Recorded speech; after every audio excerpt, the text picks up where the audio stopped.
జ్ఞానవంతులైన స్త్రీలు ఎట్టి రీతిగా వారి కుటుంబాలను కట్టుకున్నారో తెలుసుకొని మా జీవితాలను కూడా మేము కట్టుకోవడానికి, మా ఆత్మీయ జీవితాన్ని బలపరుచుకోవడానికి అవసరమైన మాటలను మీరే మాకు తెలియజేయమని కోరుకుంటున్నాయినా, మీ పక్షాన నిలువబడిన నాకునైనా మీ పరిశుద్ధాత్మ నడిపింపును దయచేయమని కోరుకుంటున్నాయినా, ఈ ప్రార్థనను క్రీస్తు వారి శ్రేష్టమైన నామంలో ప్రార్థించి అడిగి వేడుకుంటున్నాను తండ్రి.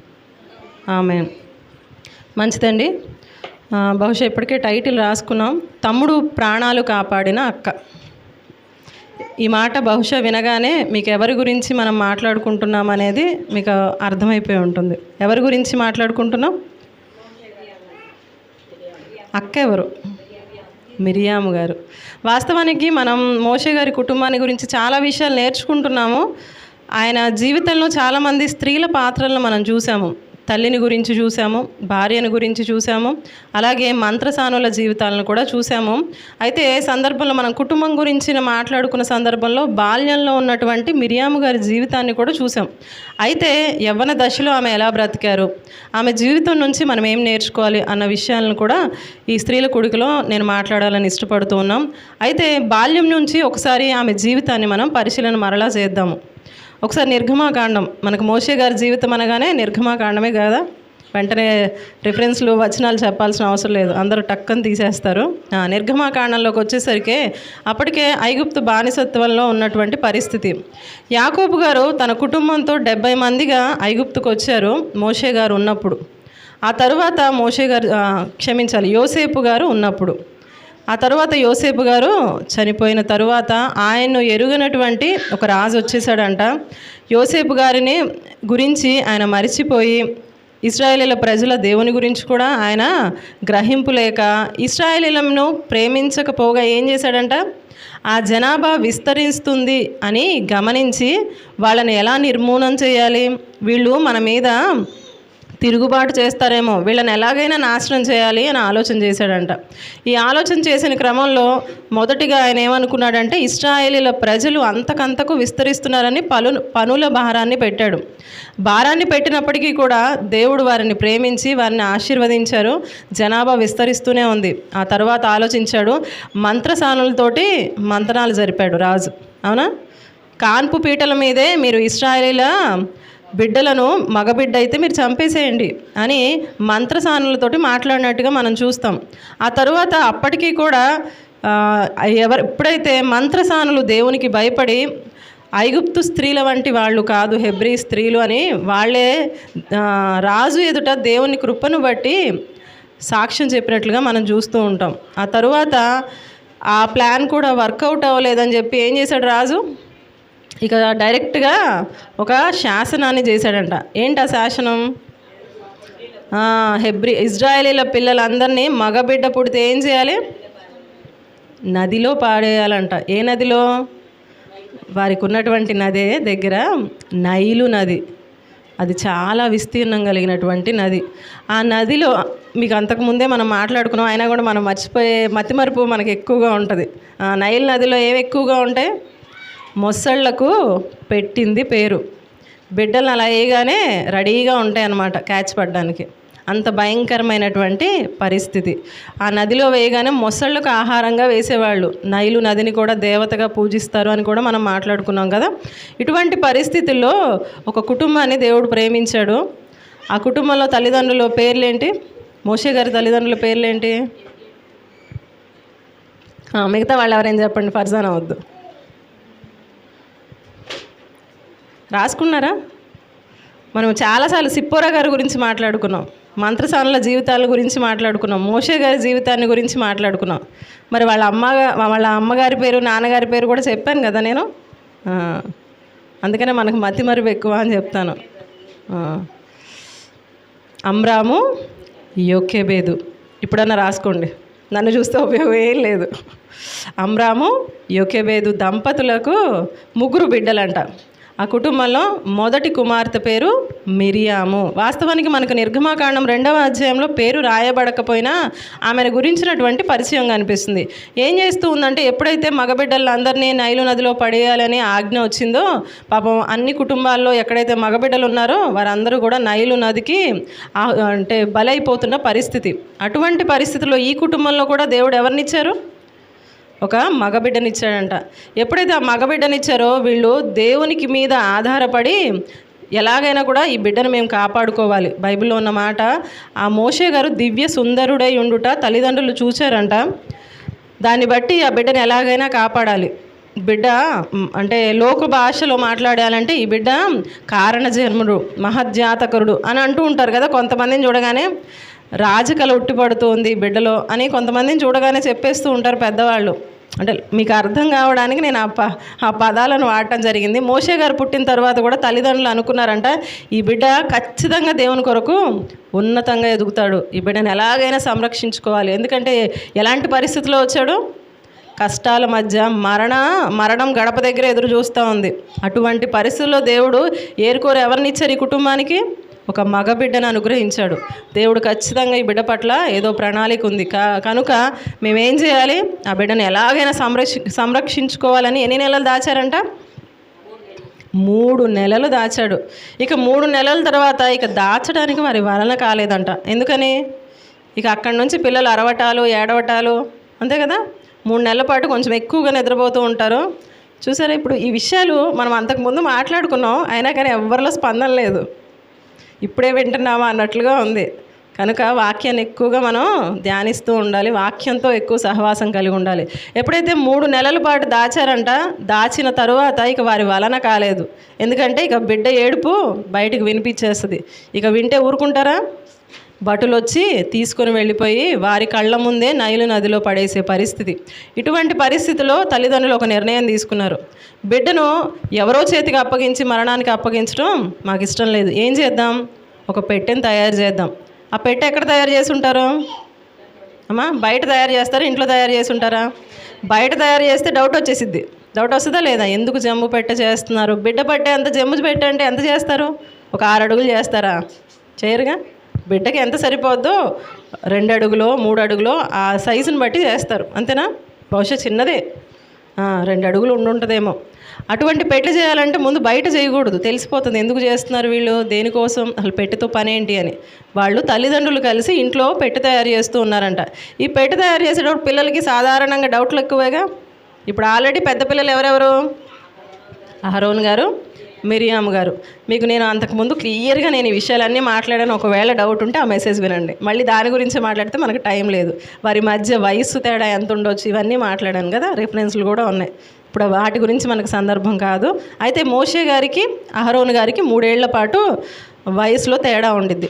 సుమారుగా మనం మిరియామ్ గారికి, అక్క అయినటువంటి మిరియామ్ గారికి అంటే 7 ఏళ్ల నుంచి 9 ఏళ్ళ 10 ఏళ్ల లోపే, అంతవరకు ఇంక అంతకంటే పెద్దదైతే కాదు. అటువంటి పరిస్థితిలో ఉన్నప్పుడు ఇంట్లో జమ్ము పెట్టె తయారు చేస్తూ ఉన్నారంట. కీలు పూస్తున్నారు. చేస్తూ ఉన్నప్పుడు పిల్లలకి డౌటు, అమ్మా ఎందుకని మీరు పెట్టెను తయారు చేస్తున్నారు అంటే, తమ్ముడు కోసం నాన్న. తమ్ముడు కోసం పెట్టేందుకు? ఇంట్లో ఆల్రెడీ చీర ఉయ్యాలు ఉంటాయిగా. మామూలుగా పిల్లల్ని ఎక్కడ పడుకోబెడతారు? చీర ఉయ్యాల్లో పడుకోబెడతారు. ఎందుకు మా పెట్టేందుకు అంటే, వాళ్ళకి ఆల్రెడీ ఏం చెప్పుంటారు తల్లిదండ్రులు, బయట పరిస్థితి బాగాలేదు కదా నాన్న, మగపిల్లలు పుడితే నైల్ నదిలో పడేసి చంపేస్తున్నారు, మన ఇంట్లో తమ్ముడు ఉన్నాడని తెలిస్తే ఏం చేస్తారు? ఇప్పుడు వాళ్ళు చంపేస్తారు. అందుకని ఒక పని చేస్తున్నాను, ఒక పెట్టెను తయారు చేసి దానికి కీలు పూయటం వల్ల ఏమవుతుందంటే నీళ్ళ మీద తేలుతుంది.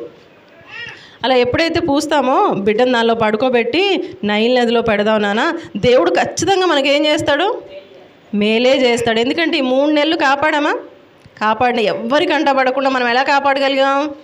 మన శక్తిని బట్టో, మన సామర్థ్యాన్ని బట్టో కాదు, మన తెలివితేటలను బట్టి కాదు. ఈ 3 నెలలు కూడా కాపాడడానికి దేవుడు సహాయం చేశాడు. ఇప్పుడు మన వల్ల కాదు కాబట్టి ఏం చేద్దాం? పెట్టెలో పెట్టి దేవుని చేతికి అప్పగించి నైలు నదిలో పెడదాం. అయితే నువ్వేం చేయాలో తెలుసా? మీ తమ్ముడు అంటే నీకు ఇష్టమేనా?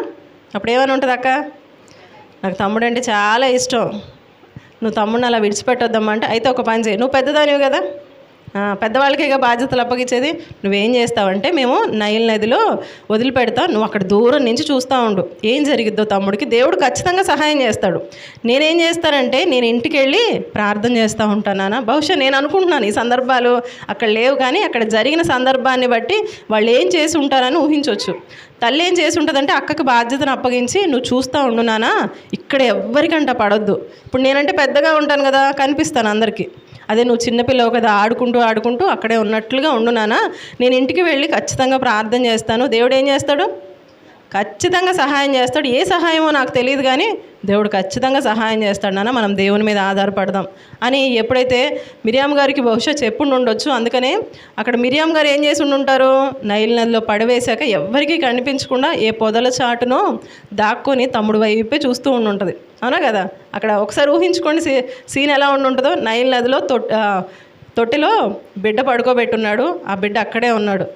ఆ ఉన్న బాక్స్ని ఈ బిడ్డ దూరంగా ఒక పొదల చాటుని ఏమో ఉంటుంది. బహుశా అక్కడ పురుగులు ఎన్ని ఉన్నాయో మనకు తెలియదు, దోమలు ఉన్నాయో ఏమున్నాయో మనకేం తెలియదు. అన్నిటి మధ్య ఈ బిడ్డ ఏం చేస్తుందంట, ఎటు చూడట్లేదు. ఎవరి వైపు చూస్తుంది? తన తమ్ముడు వైపే చూస్తుంది. తన తమ్ముడికి ఏమవుతుందా అని గమనిస్తుందంట. బహుశా తల్లి లేదు కాబట్టి అక్కడికి ఇంటికి వెళ్ళి తల్లి ఎంతగా వేదంతో ప్రార్థన చేస్తుందో, ప్రవ్వా నువ్వు ఖచ్చితంగా నా బిడ్డను సంరక్షించయ్యా, నా బిడ్డను నువ్వు రక్షించుకోయా అని. ఈ తల్లి చేసిన ఒక మంచి పని ఏంటయ్యా అంటే, ఎప్పుడైతే మనం ఒక పని మన దాకా వచ్చినప్పుడు మనం ఎంతవరకు చేయగలుగుతామో అంతలాగా ప్రయత్నం చేయాలి దేవుని మీద ఆధారపడి. ఎప్పుడైతే మన వల్ల కాదని తెలిసిందనుకో ఏం చేయాలి? ఇక చేతులు ఎత్తేసి ఇక నా వల్ల కాదనకూడదు. ఈమె ఏం చేసింది, ఆమె ఎంతవరకు సంరక్షించగలుగుతుందో ట్రై చేసింది, తనకు సాయశక్తిలో ప్రయత్నం చేసింది. ఇక ఎప్పుడైతే తన వల్ల కాదు ఈ పని అనుకుందో చేతులు ఎత్తేసి దేవా నా వల్ల కాదని వదిలిపెట్టలేదంట. ఏం చేసింది, ఒక పెట్టెను తయారు చేసింది. పెట్టెను తయారు చేసి కీలు పూసి దానిలో బిడ్డను పడుకోబెట్టి అక్కను కాపలాగా పెట్టి ఈమె వచ్చి దేవుని సన్నిధిలో ప్రార్థన చేస్తూ ఉంది. అంటే మనం కూడా అర్థం చేసుకోవాల్సింది ఏంటంటే, చాలా సమస్యలు మన జీవితాల్లో వస్తూ ఉంటాయి. దాన్ని ఎదుర్కోవడానికి దేవుని కృపను బట్టి ప్రార్థన ద్వారా జయిద్దాం. అప్పటికీ అవ్వలేదనుకో ఎవరికి అప్పగిద్దాం? పక్కింటి వాళ్ళకో, ఎదురింటి వాళ్ళకో, పోలీస్ స్టేషన్లకో, కోర్టులకో, వీటికి కాదు. ఎక్కడికి వెళ్ళాలి?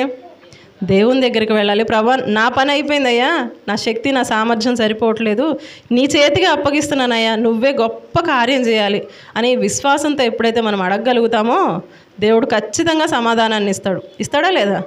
తర్వాత ఏం జరిగింది? బిడ్డ గమనిస్తూ ఉందంట. మిరియాం గారు దూరం నుంచి బిడ్డను చూస్తూనే ఉంది. ఇంతలోకి ఫరో కుమార్తె రోజు ఇంట్లోనే ఉంటాను, కొంతసేపు అలా బయటకు వద్దామని బయటకు వచ్చారు. వచ్చిన తర్వాత ఏం జరుగుతుంది, స్నానం చేయడానికి వచ్చిందంట. ఇది ఎంత విచిత్రంగా అనిపిస్తుందో నాకు. మనం మీకు పోయినసారి కూడా నేను చెప్పాను, మనం ఇళ్లలోనే ఉంటాం, బయటకు వెళ్ళి కాలవల్లో స్నానం చేయం కదా, గబుక్కున చేయాలంటే మనకి ఎంత ఇబ్బందో. ఇప్పుడు రాణిగారు బయటకు వచ్చింది స్నానం చేయడానికి. వచ్చిన ఆమెకు ఎవరు కనిపించారు? ఇప్పుడు ఆమె కనిపించేటట్టు ఆ పెట్టె ఎలా కనపడింది అంటారు? ఆమెకి ఎలా కనపడింది? అర్థమవుతుందా? ఇప్పుడు నది అంటే ఎట్లా ఉంటుంది పరిస్థితి చెప్పండి? ఒక దగ్గర ఆగుతుందా పెడితే? ఆమె కళ్ళెదురు పడేటట్లుగా ఎవరు చేశారు? దేవుడే చేశాడు. ఏ ఇంటి నుంచి అయితే శాసనం బయలుదేరి ఇశ్రాయేలీల ప్రజలందరూ చనిపోవాలి, మగబిడ్డలందరూ చనిపోవాలని శాసనం బయలుదేరిందో, తీర్పు వచ్చిందో, ఇప్పుడు ఆ ఇంట్లోకి దేవుడు ఏం చేస్తున్నాడు? వెళ్ళడానికి ఎవరిని వాడుకున్నారు ఇక్కడ? ఫరో కుమార్తెను వాడుకున్నాడు. ఆమె చూసిందంట. చూసి ఏం చెప్పింది? అక్కడ ఏదో పెట్టున్నట్లుందే అని చెప్పి తీపిచ్చుకుందంట. ఒకసారి చూద్దాం వచన భాగాలు. నిర్గమాకాండం 2వ అధ్యాయము 5-6 వచనాలు చూద్దాం. ఫరో కుమార్తె స్నానము చేయుటకు ఏటికి వచ్చెను. ఆమె నాచులోని ఆ పెట్టెను చూచి తన పనికెత్తను ఒకతను పంపి దాన్ని తెరచి ఆ పిల్లవాడిని చూచినప్పుడు ఆ పిల్లవాడు ఏడ్చుచుండగా చూచి వాని యందు కనికరించి వీడు హెబ్రీయుల పిల్లలలో ఒకడనెను. ఇక్కడ బాగా గమనించండి. ఏడుస్తుంటే పెట్టి తెప్పించిందా? పెట్టి తెప్పించిన తర్వాత ఏడుస్తున్నారా మోషే గారు? అర్థమైందా? అక్కడ ఏదో పెట్టుంది, ఏంటో చూద్దాం అనుకుంది. పెట్టె తీసి చూడగానే ఏం చేస్తున్నారంట మోషే గారు? ఏడుస్తున్నారు. వాస్తవానికి పిల్లలు తల్లిదండ్రుల చేతుల్లోంచి పక్క వాళ్ళ చేతిలోకి వెళ్ళగానే అర్థమైపోతుంది కదా. నెలల బిడ్డలైనా కూడా వాళ్ళకి తెలిసిపోతుంది. 3 నెలలు దాటిపోయింది కదా, ఇప్పుడు 4వ నెల వచ్చింది మోషే గారికి. వెంటనే ఏం అర్థమైపోయింది? మా అమ్మ నాన్న కాదు, ఎవరో చూస్తున్నారు నన్ను అని అర్థమైపోయింది. బహుశా దేవుడే ఆ టైంలో ఏడ్చేటట్టు చేశారేమో. ఆయన ఏడవగానే ఏం చేసిందంట ఆమె? ఆ బిడ్డ యందు కనికరపడిందంట. అంటే ఇక్కడ ఒక విషయాన్ని గమనించాలి. ఆమెకు అర్థమైంది ఎవరి బిడ్డ? ఏదో గొప్ప వంశస్థులైనటువంటి వంశంలోంచి పుట్టిన బిడ్డ కాదు. హెబ్రీయులు అంటే మా దేశంలో బానిసలుగా బ్రతుకుతున్నటువంటి బానిసలకు పుట్టినటువంటి ఒక బిడ్డ అని ఆమె వెంటనే ఏం చేయొచ్చు? తీసి నైల్ నదిలో పడేయండి అనేయచ్చు కదా. మా నాన్న ఆల్రెడీ ఏం చేశాడు? శాసనం చేశాడు ఆల్రెడీ, బిడ్డలందరినీ నైల్ నదిలో పడేస్తున్నా. పాప ఈతల్లో ఈ పెట్టెలో పెట్టి పంపించింది, పడేసేయండి తీసేసి అనొచ్చామె, అనొచ్చలేదా? కానీ ఆమె ఏం చేసిందంట, ఆ బిడ్డ మీద కనికర పడిందంట. కనికర పడి ఆ కింద వచనాలు మనం ఒకసారి చూద్దాం. అప్పుడు వాని అక్క ఫరో కుమార్తెతో, ఇప్పుడు వాస్తవానికి గమనించండి, రాజకుమార్తెలతో మాట్లాడడానికి అంత గబుక్కును మాట్లాడే ధైర్యం వస్తుంది ఎవరికైనా? మనకు తెలియని వాళ్ళండి. పరిచయం ఉందా మిరియాం గారికి? వీళ్ళెవరు? బానిసలు. ఆమె ఎవరు? రాజకుమార్తె. అసలు వాళ్ళని చూడడానికే వీళ్ళకి బహుశా పర్మిషన్ లేదేమో. కానీ అలాంటిది ఎప్పుడైతే ఆమె బిడ్డను చూస్తూ చూస్తూ ఉందో మిరియాం గారు గమనిస్తూ ఉంటారు. ఈమె ఎక్స్ప్రెషన్స్ ఎలా ఉన్నాయి? కోపంతో చూస్తుందా, ప్రేమతో చూస్తుందా, జాలి పడుతుందా, ఎలా ఉందని గమనిస్తూ ఉంది. గమనిస్తూ ఉంటే ఆమెలో ఏం కనపడింది? కనికరం కనపడింది. ఆహా, మా తమ్ముడిని ఆమె ప్రేమగానే చూస్తుంది, ఏదో పాపం జాలి పడుతున్నట్టుందని టకటక ఇక అక్కడ ఏం గుచ్చుకున్నాయో ఏమో పట్టించుకోకుండా పరిగెత్తుకుంటూ వచ్చి ఉంటుంది. వచ్చి వెంటనే ఏమంటుంది? రాణి, యువరాణి, నీకోసం ఈ పిల్లవాడిని పెంచుటకు నేను వెళ్ళి ఒక దాదీనేమన్నా పిలుచుకొని రానా? అసలు వాస్తవానికి ఏమీ తీర్మానం తీసుకోలే. పాపం బిడ్డ ఎంత చక్కగా ఉన్నాడో, పాపం ఏ తల్లి కన్నా బిడ్డో పాపం ఎంత చక్కగా ఉన్నాడో, ఇలాంటి పరిస్థితి వచ్చింది అనుకొని చాలా బాగున్నాడని చూస్తుంది అంతే. ఇప్పుడు ఈమె ఎంతలోకి వచ్చి ఏమిస్తుంది? ఒక మంచి ఐడియా ఇస్తుంది అనమాట. అంటే ఆ బిడ్డలో ఉన్నటువంటి ఆలోచన, జ్ఞానం ఎంత గొప్పదో చూడండి. ఈ జ్ఞానం రావాలి పిల్లల్లో అంటే ఇందాక చెప్పాను కదా, ఆమె వయసు బహుశా 7 నుంచి 10 లోపే, బహుశా 7 నుంచి 9 ఏళ్ల లోపే అని అంటుంటారు. అంటే ఆ బిడ్డ ఎంతగా తన తమ్ముడిని ప్రేమిస్తుందో మనం గమనించాలి. ఆ బిడ్డకు కాపలా కాయడానికి ఎంతసేపటి నుంచి నిలబడిందో. మన పిల్లలు అక్కడ నిలబడతారండి, ఏదైనా చూసి రమ్మంటే. ఒక పని చెప్పి షాపుకి పంపించండి, ఏదైనా కొనుక్కురమ్మని 4 వస్తువులు చెప్పి పంపించండి, ఎన్ని తెస్తారు? మనమే మన చిన్నప్పుడు ఏం చేసాం చెప్పండి? 4 వస్తువులు తెమ్మని చెప్పి పంపిస్తే మనం 2 తీసుకొచ్చి మళ్ళీ మమ్మీ నువ్వేం చెప్పావు, అమ్మ నువ్వేం చెప్పావు, నేను మర్చిపోయానని మళ్ళీ చేతి మీద రాయించుకోను, పేపర్ మీద రాయించుకోను, దారిలో మాట్లాడుకుంటూ వెళ్ళి తెచ్చేవాళ్ళం. అవునా? ఉప్పు, పెరుగు, ఇట్లా మాట్లాడుకుంటూ వెళ్ళేవాళ్ళం. అవునా కదా? ఇదన్నా 4 వస్తువులనే మనం ఎంత గుర్తుపెట్టుకోవడం, ఎంత కంగారు పడిపోతాము. మరి ఈ బిడ్డకు అంత జ్ఞానం ఎక్కడి నుంచి వచ్చింది? 10 ఏళ్ళు వచ్చాక కూడా మనం అలాంటి పనులే చేసాం. అమ్మ కాఫీ ప్యాకెట్, ఉల్లిపాయలు, టమాటాలు, పెరుగు అని చెప్పింది. ఇప్పుడు దీన్ని ఏం చేస్తాం? నోట్లో అనుకుంటూ వెళ్ళి అనుకునే ఏందేమో మళ్ళీ 2, 3 తీసుకొచ్చి మళ్ళీ ఏదో ఒకటి మర్చిపోయేస్తాం. అమ్మ రాగానే ప్యాకెట్ ఓపెన్ చేసి ఏమంటది? అర్రే టమాటాలు తీసుకురాలేదేంటి అనగానే అర్రే మర్చిపోయాను, మళ్ళీ వెళ్ళొస్తా ఉండు, అసలు ఇదంతా కాదు నువ్వే వెళ్ళు అంటామో లేదా? విసుగొచ్చింది మనకి. అలాంటి పరిస్థితిలో ఉన్నప్పుడు ఇక్కడ మిరియాం గారిని ఎవరు ట్రైన్ చేయాలి అట్లా. ఇప్పుడు రాజకుమార్తె వస్తుందని తల్లికి తెలుసా? మిరియాం గారికి కూడా తెలియదు, ఎవ్వరికీ తెలియదు. దేవుడు అయితే కార్యం చేస్తాడని విశ్వాసంతో ఎదురు చూశారు. ఎదురు చూడటం మన వంతు, కార్యం చేయడం ఎవరి వంతు? దేవుని వంతు. ఆమె విశ్వాసంతో ఆ కుటుంబం అంతా ఎదురు చూసింది. వాళ్ళు అనుకోని రీతిగా దేవుడు ద్వారాలు ఎక్కడికి తెరిచాడు? ఫరో ఇంటికే తెరిచాడు కదా. చనిపోవలసిన పరిస్థితిలో ఉన్న బిడ్డను ఫరో ఇంటికే దేవుడు పంపించడానికి ప్రణాళిక వేశారు. వెంటనే ఆమె ఇంకే సంప్రదింపులు చేయకుండా వెంటనే ఆమె గమనిస్తుంది. ఆమె ముఖ కవళికలు గమనించి ఓకే నా తమ్ముడిని ఈమె ప్రేమగా చూస్తుంది, కనికరపడుతుంది, కాబట్టి ఆలస్యం చేయకూడదని వెళ్ళిపోయి వెంటనే రాజకుమార్తెతో మాట్లాడడానికి సాహసం చేస్తుందంట. పిల్లలకి ఎవరైనా చుట్టాలు వస్తే రానా ప్రైజ్ లాట్ చెప్పు లేదా వందనాలు చెప్పని పిలిచామనుకోండి, ఏం చేస్తారు? 1కి 10 సార్లు పిలవాలి. అవునా కదా? ఇదిగో మా అబ్బాయి, పెద్ద అబ్బాయి అండి, రెండో అబ్బాయి అండి, పెద్ద అమ్మాయి అండి అని పరిచయం చేస్తుంటే ఉంటారా వాళ్ళు? నువ్వు మాట్లాడుకో, నన్ను ఇలాంటి వాటికి ఇబ్బంది పెట్టొద్దని వాళ్ళు వెళ్ళిపోగానే అదే చెప్తూ ఉంటారు. వెనక నుంచి సైకిల్ చేస్తారు, నన్ను పిలవద్దని. అవునా కదా? ఇవన్నీ మనకు అనుభవాలే.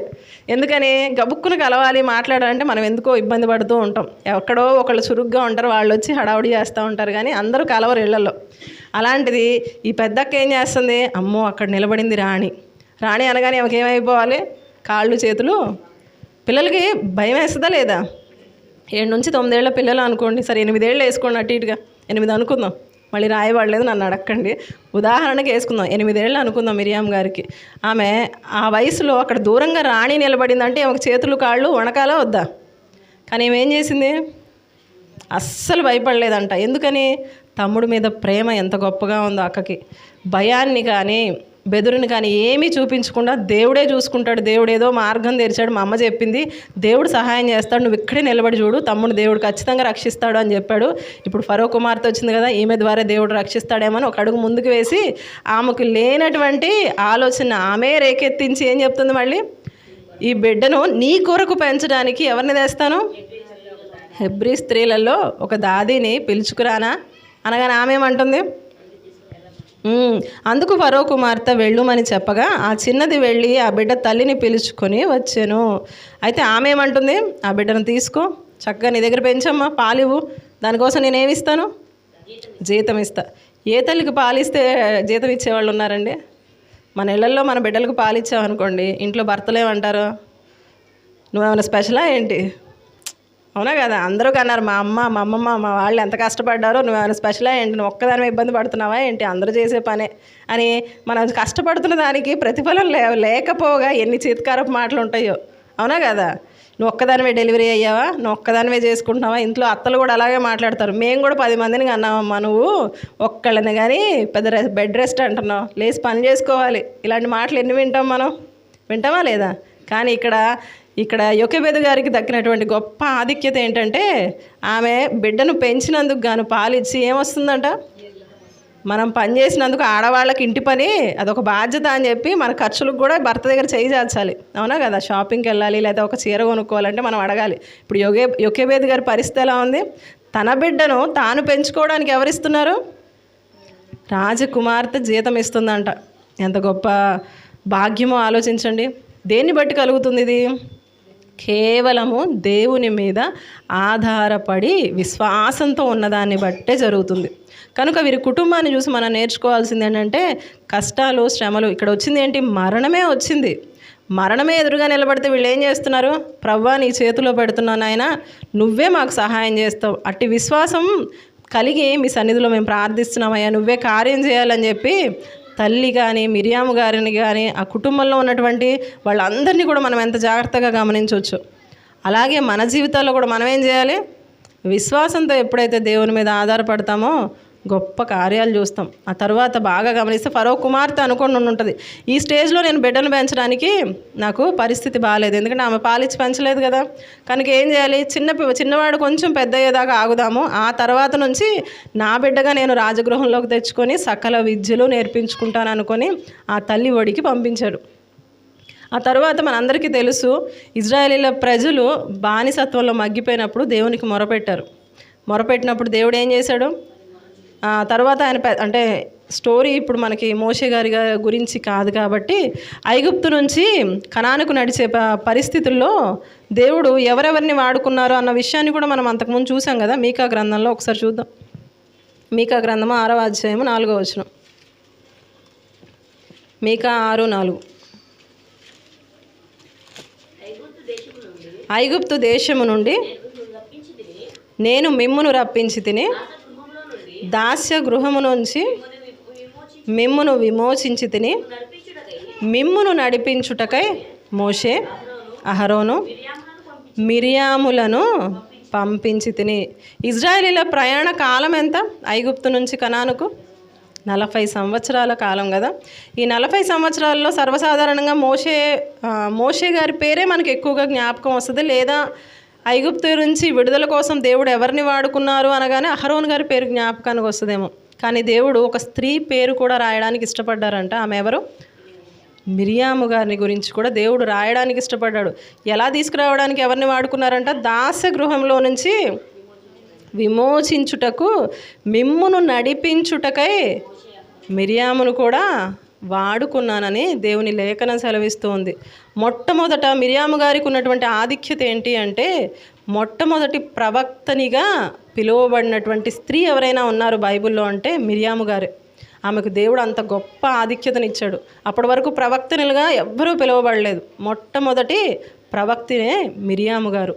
మిరియాము అన్న మాటకు అర్థము తిరుగుబాటు, చేదు, ఇటువంటి అర్థాలు వస్తూ ఉంటాయి. మనం కొత్త నిబంధనలో ఎక్కువగా వినపడే పేరేంటో చెప్పండి స్త్రీలలో, మరియా కదా. కొత్త నిబంధనలో మనకి ఎక్కువగా వినపడే పేరేంటి స్త్రీలలో, మరియా అనే పేరు. ఈ మరియా అనే పేరే మిరియాము నుంచి వచ్చింది. మిరియాము అనేటువంటి హెబ్రీ పేరు నుంచే నూతన నిబంధనకు వచ్చేసరికి తర్వాత భాషాంతరంలో మరియా అన్నటువంటి పేరుగా మారినట్లుగా మనం చూస్తాం. ఈ మిరియాము అన్న మాటకు చేదు లేదా తిరుగుబాటు అన్న అర్థం వస్తుంది. నిజంగానే ఈ పేరు వినడానికి ఒకవేళ అలా అనిపిస్తుందేమో, కానీ ఈమె జీవితం ఇప్పటివరకు ఎలా ఉంది? గొప్పగానే కనిపిస్తుంది కదా. ఆమె ఏం చేశారో తెలుసా? ఒకసారి సంఖ్యాకాండానికి వెళ్ళి ఆలోచన చేద్దాం, లేదా నిర్గమాకాండం చూద్దాం. ముందు 15వ అధ్యాయము, నిర్గమాకాండము 15వ అధ్యాయము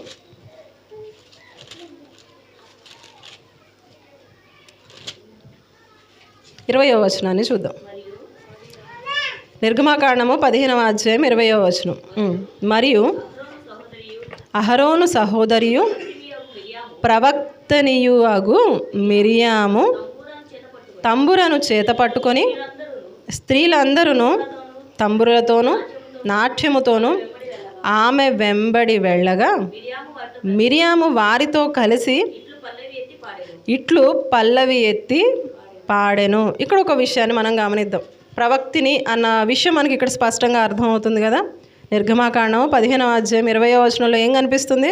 మొట్టమొదటి ఒక స్త్రీని దేవుడు ప్రవక్తిగా ఎన్నుకున్నాడు. అంటే దేవుని కోసం బ్రతకాలి అనే ఆశ కలిగిద్ది. ఆయన మీద విశ్వాసంతో ఆనుకొని ఉంటే దేవుడు ఎవరినైనా వాడుకుంటాడు, అది స్త్రీ అయినా పురుషుడైనా. ఇప్పుడు ఇక్కడ ఏం చేస్తుందంటే, ఇశ్రాయేలీల ప్రజలు బయలుదేరిన వాళ్ళలో ఎంతమంది జనాభా ఉన్నట్లుగా మనం ఆలోచన చేస్తూ ఉంటాం అంటే, రాయబడిందేమో 6 లక్షల కాల్బనం మగవాళ్ళ గురించి రాయబడింది. సుమారుగా ఎంతమంది ఉండొచ్చు అంటే ఒక అంచనా ఏంటంటే 20 లక్షల మంది ఉండొచ్చు అని అంచనా. ఆడవాళ్ళు కానీ పిల్లలు కానీ వృద్ధులు కానీ 20 లక్షల మంది ఉన్నట్లుగా అంచనా వేస్తారు. అయితే ఇప్పుడు స్త్రీల సంఖ్య ఒకసారి చూసుకోండి, ఎంతమంది ఉంటారు? ఏమా 6 లక్షల మంది కాల్బలం. వాళ్ళకి వివాహాలు అయి ఉంటాయా? 6 లక్షలకి 6 లక్షల మంది. సుమారుగా ఇంకా పెద్దవాళ్ళు ఎంతమంది ఉంటారు? ఎంతమంది ఉంటారు? మాకు లెక్కలు తెలియవండి అంటారా? ఊరికే ఉజ్జాయింపుగా అనుకుందాం, నేను ఎగ్జాక్ట్ లెక్కలు అని చెప్పను, కానీ కొన్ని లక్షల మంది స్త్రీలు అయితే ఉన్నారు. ఒప్పుకుంటారా?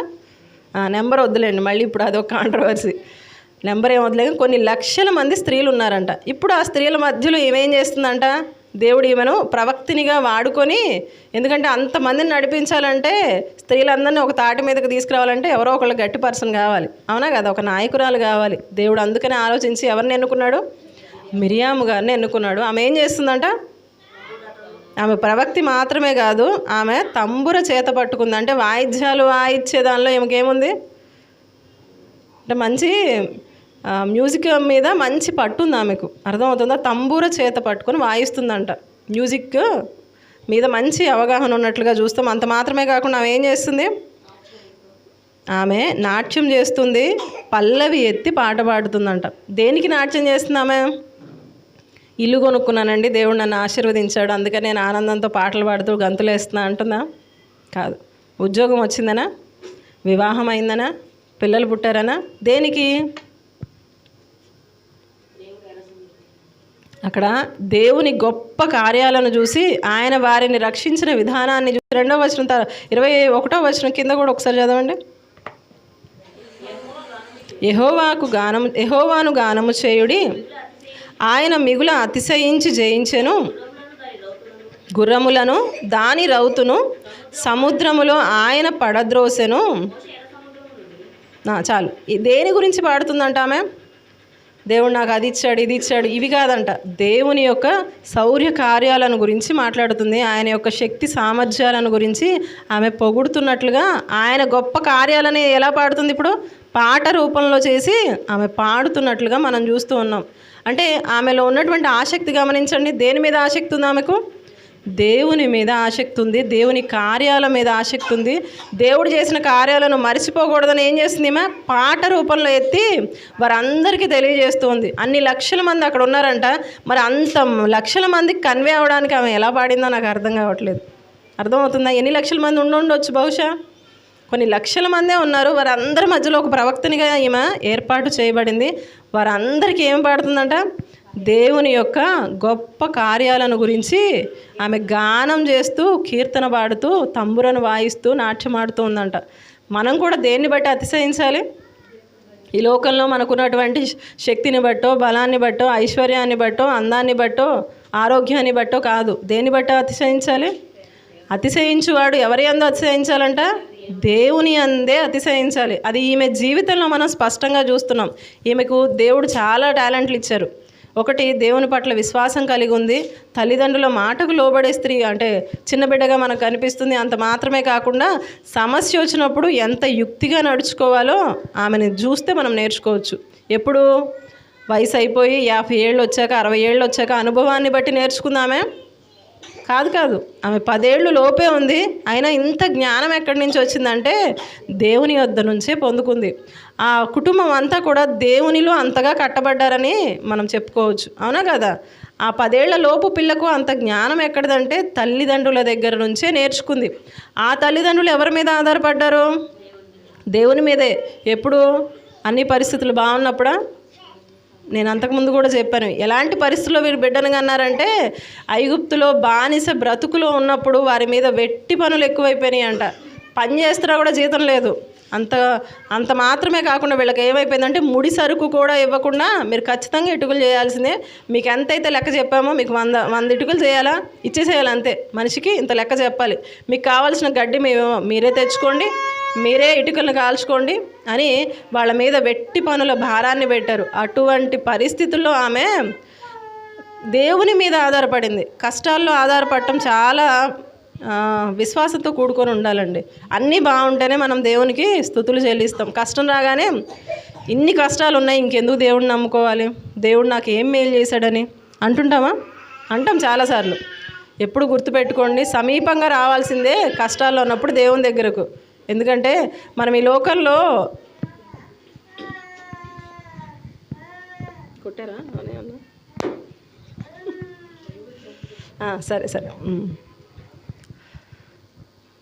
కష్టాల్లో ఉన్నప్పుడు మనం దేవుని మీద ఆధారపడితే దానికి సమాధానాన్ని ఇవ్వగలిగిన సామర్థ్యం ఎవరి దగ్గర ఉంది?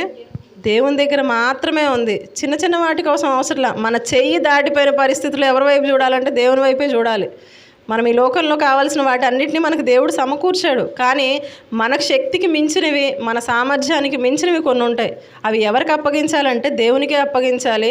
ఆ కుటుంబం కూడా దేవునిలో కష్టమైనా నష్టమైనా నేను అనుకుంటాను ప్రతిరోజు మానక దేవుని సన్నిధిలో కుటుంబంగా కూర్చుకొని ఆయన స్తుతించుకుంటూ ఆయన చేసిన గొప్ప కార్యాలను కీర్తనలుగా పాడుకుంటూ దేవుణ్ణి మహిమపరిచుండి ఉంటారు. అందుకని ఆ బిడ్డ నేర్చుకొని ఆమెకు వాడుకైపోయింది. కాబట్టి తర్వాత ఆ అరణ్య మార్గంలో ఏం చేసిందంట? తంబురు చేత పట్టుకొని కీర్తనలు పాడుతూ చక్కగా దేవుని సన్నిధిలో దేవుడు చేసిన మేలును బట్టి ఆయన చేసిన కార్యాలను బట్టి అతిశయిస్తూ పాటలు పాడుతుందంట. ఇప్పుడు ఇందాక జరిగిన ఇన్సిడెంట్ కదా బుడ్డది, ఆవ్య ఏం చేసింది? తల మీద చున్నీ వేసుకొని కూర్చుంది. ఇవ్వనంటుంది కదా. ఎందుకు ఇవ్వనంటుంది? ఎవరైనా చెప్పారా ఎవరికి ఇవ్వద్దని? ఎలా నేర్చుకుంది అంటే ఆ కుటుంబంలో ఆ క్రమాన్ని చూసింది. ఈ దేవుని సన్నిధిలో ఆడవాళ్ళు ఎలా ఉంటున్నారు, ఆడపిల్లలు ఎలా చున్నీ తల మీద వేసుకుంటున్నారు, కాబట్టి నాకు కూడా ఒకటి కావాలి, నేను అలాగే ఉంచుకోవాలి. అడిగినా ఇవ్వట్లేదు కదా. ఎలా వస్తుందంటే మనం ఉండే దాన్ని బట్టే పిల్లలు నేర్చుకుంటారు.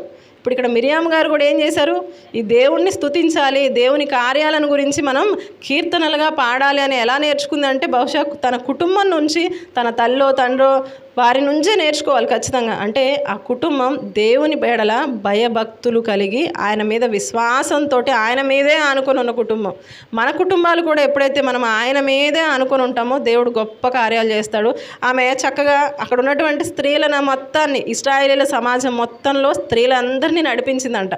ఈ రోజున మనల్ని కూడా మనం గమనించుకోండి. ఆ మిగతా స్త్రీలు కూడా ఏం చేశారంట? స్త్రీలందరూ తంబురలతోనూ నాట్యముతోనూ ఆమె వెంబడి వెళ్ళారంట. మరి ఈ రోజున స్త్రీలంగా మనం ఇక్కడ స్త్రీల కూడికి వస్తున్నాం. మన వెంబడి ఎంతమంది వస్తున్నారు ప్రశ్నించుకోవాలా వద్దా? మనమే స్త్రీల కూడికి రావడం ఎక్కువైపోయింది. ఆమె దేవుని కార్యాలను గురించి ఇతర స్త్రీలకు చెప్తూ దేవుణ్ణి మహిమపరిచే విధంగా వాళ్ళను కూడా ఏం చేసింది? పురికొల్పుతూ ప్రోత్సాహపరుస్తూ వాళ్ళను కూడా దేవుణ్ణి ఘనపరిచే విధంగా వారిని తయారు చేసిందంట. మరి మన జీవితాల్లో ఎలా ఉంటున్నాం మనం? స్త్రీల కూడికి మనం ఒక్కళ్ళమే వస్తాం, అవునా కదా? అంతేగా. ఎప్పటి వరకు వద్దాం? ఇలాగే ఉన్నంత వరకు వద్దామా? కుటుంబంలో ఇంకెవరైనా ఉన్నా, లేదా మన ఇంటి పక్కన ఇంకెవరైనా ఉంటే వాళ్ళకి మనం ఏం చెప్పాలి? దేవుడు చాలా మంచివాడమ్మా, దేవుడు ప్రేమ కలిగిన దేవుడు, దేవుడు ఎంత గొప్పవాడో తెలుసా? దేవుని దగ్గరికి వస్తే దేవుడు గొప్ప కార్యాలు చేస్తాడు. అన్నిటికంటే రక్షణ ఇస్తాడమ్మా. దేవుని సన్నిధికి రా, మంచిగా మాటలు విను. దేవుని మాటలు వింటే మనం కష్టాల్లో అయినా బలంగా ఉండొచ్చు అని చెప్పగలుగుతావా లేదా? ఇలాంటి మాటలు చెప్తావా? ఎక్కువగా ఈ లోక సంబంధమైనటువంటి ముచ్చట్లాడుకోవడానికి మనం పక్కింటి వాళ్ళను ఎదురింటి వాళ్ళను పలకరిస్తూ ఉంటాం. కానీ దేవుని ప్రేమను ఒకసారి చెప్పి చూడండి, దేవుని కార్యాలను గురించి వారికి చెప్పి చూడండి. మా జీవితంలో దేవుడు ఎంత గొప్ప కార్యం చేశాడో తెలుసా? మేము ప్రాణాపాయ పరిస్థితిలోకి వెళితే ఎంతగా లేవనెత్తాడో తెలుసా? మీకు మొన్న శనివారం రోజు నేను మాట్లాడాను కదా పోయినసారి, నా భర్త జీవితంలో దేవుడు ఎంత గొప్ప కార్యం చేశాడు అని. అయితే ఇదే విషయాన్ని నేను ఆన్లైన్ పరిచర్యలో కూడా మన ట్రూ విజ్డమ్ సంబంధించి ఆన్లైన్ స్త్రీల సమాజంలో కూడా నేను చెప్పడం జరిగింది. అయితే మాకు ఉదయకాలం ఒక స్త్రీల సమాజం గ్రూప్ ఒకటి ఉందని చెప్పాను కదా, ఆ గ్రూప్లో కూడా నేను లింక్ షేర్ చేశాను. నాకు తెలియదు వాస్తవానికి, నేను పెట్టేసి ఇక్కడ గ్రూప్లో నేను దేవుడు మాకు కుటుంబంలో చేసిన మేలు గురించి, మేము ఎలా ఆయన మీద ఆధారపడ్డాము అన్న విషయాన్ని గురించి నేను చెప్తూ ఉన్నాను. అయిపోయింది కాల్, ఇక ప్రేయర్ చేసి ముగిసే టైంకి మా గ్రూప్లో ఒక సిస్టర్ ఉన్నారు, అనురాధ గారని. ఆమె నాకు ఫోన్ చేస్తూ ఉన్నారు. పాపం హాస్పిటల్లో ఉన్న దగ్గర నుంచి నాకు చేస్తుంటే నేను ఎవరి ఫోన్లు తీయలేదు, ఎందుకులే అనవసరంగానే. పాపం ఆవిడ మళ్ళీ చేస్తున్నారు కదా బాగోదని ఫోన్ తీశాను. తీయగానే ఆమె ఎంత సంతోషపడుతుందంటే, ఇప్పుడే అంటే బిజీగా ఉన్నారా అండి అంటే, అవునండి ఇప్పుడే ప్రేయర్ అంటే, అవునండి నేను కూడా ఉన్నా కాల్లో అన్నారు. పోనీలే మంచిదే అనుకున్నాను. అయితే ఆమె అంటూ ఉంది, నేను ఏదో పనిలో ఉన్నానండి, గబుక్కుని చూసరికి 3:30 అయింది, ఏంటా ఇక్కడ ఏదో లింక్ కనిపిస్తుందని నొక్కు చూసిందంట. చూడగానే గ్రూప్ కాల్లోకి కనెక్ట్ అయ్యారు. అయిన తర్వాత ఎప్పుడైతే నేను అప్పుడే మాట్లాడుతూ ఉన్నానంట, దేవుడు చేసిన గొప్ప కార్యాలను, ఆయన మీద ఎలా ఆనుకున్నాను అన్న విషయాలను విని ఆమె చాలా సంతోషపడి, ఆమె చాలా దుఃఖంలో ఉందంట, వేదనలో ఉందంట. చెప్పుకోలేను, ఎవ్వరికీ నా బాధలు చెప్పుకోలేనండి, కానీ ఎప్పుడైతే మీ సాక్ష్యం విన్నానో నేను చాలా బలపడ్డాను. దేవుడు మీ జీవితంలో చేసిన గొప్ప కార్యాలను బట్టి నేను చాలా బలపడ్డాను. ఉదయకాలం కూడా నేను మళ్ళీ వస్తున్నాను గ్రూప్లోకి, నేను చాలా పడిపోయాను ఆత్మీయతలో. కానీ ఇప్పుడు ఈ మాటలను బట్టి దేవుని మీద నేను ఇంకా ఆనుకోవాలి, ఇంకా నేను విశ్వాసంలో ఎదగాలని తీర్మానం తీసుకున్నాను. నాకు వచ్చిన శ్రమలో నేను కృంగిపోకుండా, నేను మామూలుగా వాస్తవానికి దేవుని పరిచర్యలో వాడబడుతూ ఉన్నాను, కానీ బలహీనపడిపోయి కొన్ని సమస్యలు చెప్పుకోలేను బయటికి. బలహీనపడిపోయి నేను వెనకబడిపోయాను విశ్వాసంలో కూడా. నేను ఎలా బ్రతుకుతున్నా కూడా నాకు అంత బలహీనం అయిపోయి ఉన్నానండి. కానీ ఆ స్థితిలో మీ సాక్ష్యం విన్న తర్వాత, దేవుడు చేసిన గొప్ప కార్యాలు విన్న తర్వాత నాకు కూడా చాలా బలం వచ్చిందండి. అయ్యో నేను చాలా వ్యర్థం చేశాను, నేను ఇప్పటిదాకా చేసిన భక్తి కాదని నాకు అర్థమైపోయింది. మీరు అంత గొప్పగా దేవుని మీద ఆనుకొని ఉన్నారు, దేవుడు అంత గొప్ప కార్యం చేశాడు మీకు అని దేవుడిని స్తుతిస్తూ ఆమె మానక ఉదయకాలపు ప్రార్థనలో వస్తూ ఉన్నారు. మా ఇంట్లో కుటుంబ ప్రార్థన పెట్టాలి, మీరు ఖచ్చితంగా రావాలి అని అడిగారు. దేన్ని బట్టి ఇదంతా? మనము ఇతరులతోటి దేవుని యొక్క గొప్ప కార్యాలను ఎప్పుడైతే వివరిస్తామో ఇతరులు బలపడడానికి ఉపయోగపడుతుంది. మన మందిరంలో సహవాసంలో ఉన్న స్త్రీలు చాలామంది ఆగిపోయారు కదా, వాళ్ళు ఎవరినైనా మనం ఫాలో అప్ చేసామా? బహుశా చేస్తే మంచిదే, కానీ ఫాలో అప్ చేయాలన్న ఆలోచన వచ్చిందా? అందరం ఇక్కడిక్కడ వాళ్ళమే కదా. ఎందుకు పలానా ఆ సిస్టర్ రావట్లేదు, ఎందుకు ఆవిడ ఎందుకు మానేశారు, ఒకసారి కనుక్కుంటే మంచిదే కాదా? దేవుడు లెక్క అడుగుతాడా లేదా? మరి ఒకప్పుడు మీ సహవాసంలో ఉన్నారు కదా, ఆమె ఎందుకు వెళ్ళిపోయింది, ఎందుకు మానేసింది? ఈమె ఏం చేసిందంట, మిరియాం గారు లక్షల మందిని డీల్ చేసిందంట. దేవుడు అందుకని ఆమెనే ఎన్నుకున్నాడు. చూసారా, లక్షల మందిని డీల్ చేసింది. మనం ఒక్కళ్ళకి చెప్పలేం. అమ్మ ఎందుకు ఆగిపోయావు, పోతే పోనీ, ఆమె రాకపోతే నేనేం చేస్తాను? ఒకవేళ మనల్ని బట్టి వాళ్ళు ఏమైనా ఆటంకపరచబడ్డారా, ఏ కారణం చేత రాలేకపోతున్నారో ఒక్కసారి కనుక్కుంటే మంచిదా చెడ్డదంటారా? దేవుని సన్నిధికి మనం ఇంకొకరిని నడిపిస్తే దేవుడు మనకు ప్రతిఫలం ఇస్తాడా లేదా? కనుక మనం కూడా మన దగ్గర మన చుట్టుపక్కల ఎవరైనా మందిరానికి వెళ్ళని వాళ్ళు ఎవరైనా ఉన్నారేమో చూడండి, దేవుని ప్రేమని చెప్పి చూడండి. ఒకవేళ మన కుటుంబంలోనే ఎవరైనా ఉంటే కనుక వాళ్ళతో మాట్లాడి చూద్దాం. ఇక్కడ చూడండి, అక్కకి తమ్ముడి మీద ఎంత ప్రేమ ఉందో, ఎంత ప్రేమించింది అంటే తన ప్రాణాలని కూడా పణంగా పెట్టి ప్రేమించింది, అవునా కదా? ఇప్పుడు అక్కడ ఆమె పొద దగ్గర నుంచి నిలబడి తన తమ్ముడిని చూస్తూ ఉన్నప్పుడు, ఎందుకు నువ్వు నిలబడ్డావు ఇక్కడ? ఎందుకంటే రాజకుమార్తె బయటకు వచ్చిందంటే ముందు ఎవరు వస్తారు? రాజభటులు వచ్చి అక్కడ మొత్తం చుట్టూ ప్లేస్ అంతా చూసి అంతా బాగానే ఉందనుకుంటేనే కదా రాణిస్తారు, అవునా? చుట్టూ ఏమైనా ప్రమాదాలు ఉన్నాయా అన్నీ గమనించుకుంటారు. ఇప్పుడు ఇక్కడ ఈ చిన్న బిడ్డ నిలవబడింది అనగానే ఆమెను కనిపెడితే ఏంటి పరిస్థితి? అంటే ఈమె కుటుంబ సభ్యుడే ఈ బిడ్డ కనుక వీళ్ళు రాజు ఆజ్ఞను ధిక్కరించారు. కాబట్టి ఈ కుటుంబం అంతటినీ కూడా నాశనం చేయండి, లేదా వీళ్ళందరికీ మరణానికి అప్పగించండి, ఉరి తీయండి అని ఉంటే ఏంటి పరిస్థితి? ఆ చిన్న బిడ్డకు తెలుసు, అయినప్పటికీ కూడా తన తమ్ముడి మీద ఉన్న ప్రేమతోటి, అంటే కుటుంబంలో వాళ్ళ మధ్య ఉన్నటువంటి బాండింగ్ ఎంత బాగుందో గమనించండి. ఈ రోజున మన కుటుంబాల్లో ఉంటున్నాయా అట్టి ప్రేమలు? అక్కలకి తమ్ముళ్ళకి పడదు కదా, అన్న చెల్లెళ్ళకి పడదు. ఎందుకండి ద్వేషాలు? దేవుని దగ్గరికి వచ్చి కూడానా? ఈ కుటుంబాన్నే ప్రత్యేకంగా దేవునికి ఎన్నుకోవడానికి కారణం ఏంటంటే ఆ కుటుంబంలో ఉన్నటువంటి యూనిటీ, సహోదరులు ఐక్యత కలిగి ఉండుట ఎంత మేలు, ఎంత మనోహరం. వీళ్ళు ఏం చేస్తున్నారంటే అక్కడ అదే రాయబడింది, అహరోను గెడ్డం మీద నుంచి కారిన తైలం వలె ఉందంట. అంటే ఇక్కడ ఆలోచించవలసిన విషయం ఏంటంటే అందరం యూనిటీగా ఉండాలి. ఒకే మందిరానికి వస్తాం కానీ మొహమొహాలు చూసుకోరు. అలాంటి వాళ్ళని బొచ్చుడు మందిని చూస్తాను నేను. వస్తారు, మళ్ళీ బలలో చేయేస్తారు, ప్రభు శరీరం రక్తాన్ని పట్టుకుంటారు, కానీ వీళ్ళ దారి వీళ్ళదే, వాళ్ళ దారి వాళ్ళదే. దేవుడు అందుకే పిలుచుకుంది. ఈ కుటుంబాన్ని ప్రత్యేకించి ఎందుకు ఏర్పాటు చేసుకున్నాడు దేవుడు అంటే ముగ్గురు మధ్య ఉన్నటువంటి యూనిటీ, ఒకరికి ఒకరు సహకరించుకుంటున్న విధానము, దేవుని మీద విశ్వాసంతో వాళ్ళు ఆధారపడిన విషయము, ఒకరినొకరు ఎంత ప్రేమించుకుంటున్నారు. మరణాన్ని సహితం కూడా వారు పక్కన పెట్టేసి పర్లేదు మా తమ్ముడితో పాటు మేము కూడా నిలబడతాం, మా తమ్ముడిని ఎలాగైనా మేము బ్రతికించుకోవాలి అని వారు నిలబడ్డారు, స్టాండ్ తీసుకున్నారు. దేవుడు అట్లాగే కార్యం చేశాడు. అన్ని లక్షల మందిని ఎన్నుకోవడానికి, వారి మధ్యలో నాయకులుగా ఎన్నుకోవడానికి మోషే, అహరోన్ గారితో పాటు మిరియాము గారిని కూడా దేవుడు ఏర్పాటు చేసుకున్నాడు. ఈ రోజున మన కుటుంబంలో దేవుడు మనల్ని ఏర్పాటు చేసుకున్నాడేమో, అవునా కదా? దేవుని సన్నిధిలో కూర్చున్నామంటే ఏం చేసినట్టు? దేవుడు మనల్ని పిలుచుకున్నాడు. పిలువబడిన వాళ్ళు అనేకులు, కానీ ఏర్పరచబడిన వారు కొద్దిమందేనంట. ఆ ఏర్పాటులో మనం ఉన్నాం. ఇప్పుడు ఏర్పరచబడిన మనం ఏం చేయాలి? మన వారితో మాట్లాడాలా వద్దా? అట్టి ప్రేమను కలిగి ఉండాలా వద్దా? కష్టాలు, శ్రమలు, ఇబ్బందులు రావచ్చుగాక, కానీ ఏం చేయాలి? వాటన్నిటినీ పక్కన పెట్టి కుటుంబంగా ఎప్పుడైతే మనం యూనిటీగా ప్రేమ కలిగి ఉంటామో దేవుడు మనల్ని వాడుకొని ఇతరులను ఆయన వద్దకు రప్పించుకోవడానికి సాధనాలుగా వాడుకుంటాడు. కానీ మనకి వాళ్ళకే పడినప్పుడు మనల్ని ఎలా వాడుకుంటాడు?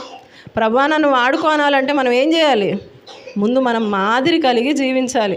అది దేవుని దగ్గరికి వచ్చి ఆయన మాటలకు లోబడినప్పుడు మాత్రమే జరుగుతుంది.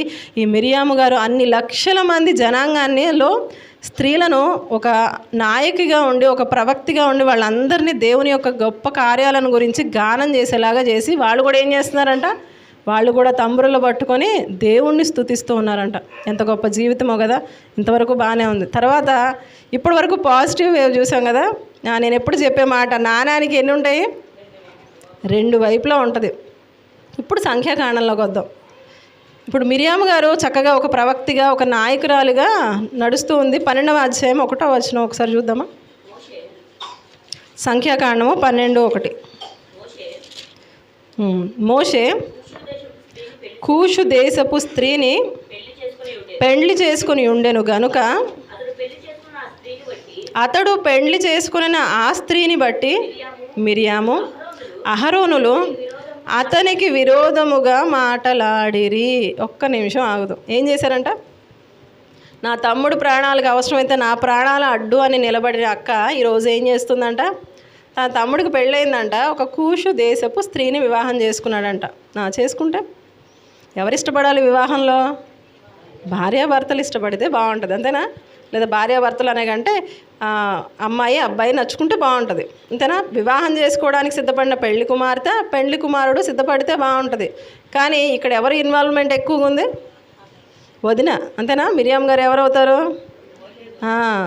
ఆమె చేసుకున్న స్త్రీకి వదినే కదా.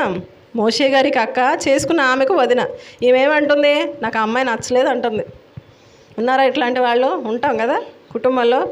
నచ్చాల్సింది ఎవరికి? భార్యాభర్తలు ఇద్దరూ ఒకరినొకరు ప్రేమించుకుంటే బాగుంటుంది. మూడో వ్యక్తిగా అత్త, మామ, వదిళ్ళు, ఆడపడుచులు ఎప్పుడు ఉండకూడదు. ఎవరిష్టం? మీ ఇష్టమా? మీకు నచ్చిన వాళ్ళ కుటుంబంగా మీరు కట్టుకున్నారు కదా. ఇప్పుడు ఇక్కడ మోషే గారు చేసుకున్నటువంటి కూషు దేశపు స్త్రీని పెళ్లి చేసుకున్నాడని ఆమెను బట్టి మిరియాము, అహరోనులు అతనికి విరోధముగా మాట్లాడు. సమస్య అర్థమవుతుందా? ఒకప్పుడు చాలా ప్రేమించిందంట, వివాహ విషయానికి వచ్చేసరికి మాకు నచ్చలేదు అంటున్నారు. దేవుడికి నచ్చిందిగా, అర్థమవుతుందా? దేవుడికి నచ్చింది. ఏదైనా సమస్య ఉంటే ఎవరి దగ్గర పెట్టాలి? దేవుని దగ్గర పెట్టాలి. ప్రభువా, మరి ఒకవేళ ఆమె తిరుగుబాటు చేసే స్త్రీగా ఉందేమో, ఒక అన్యురాలుగా ఉందేమో, నీ ప్రజలను ఏమన్నా మార్గం తప్పిస్తుందేమో ఒకవేళ మీరు అలా అనుకుంటే ఏం చేయాలి? దేవుని దగ్గర పెట్టాలి. వీళ్ళు ఏం చేస్తున్నారు? మోషే గారి మీదే తిరుగుబాటు చేసి ఏం మాట్లాడుతున్నారు? ఏంటి దేవుడు మోషే గారితో అంటే టైం అయిపోతుంది, విషయం చెప్తాను మీకు తెలిసి ఈ వచనాల తర్వాత మీరు చక్కగా వెళ్ళిపోయిన తర్వాత చదువుకోండి. వాళ్ళు ఏమంటున్నారంటే దేవుడు మోషేతోనే మాట్లాడారా, మాతో మాట్లాడలేదా, మమ్మల్ని వాడుకోలేదా?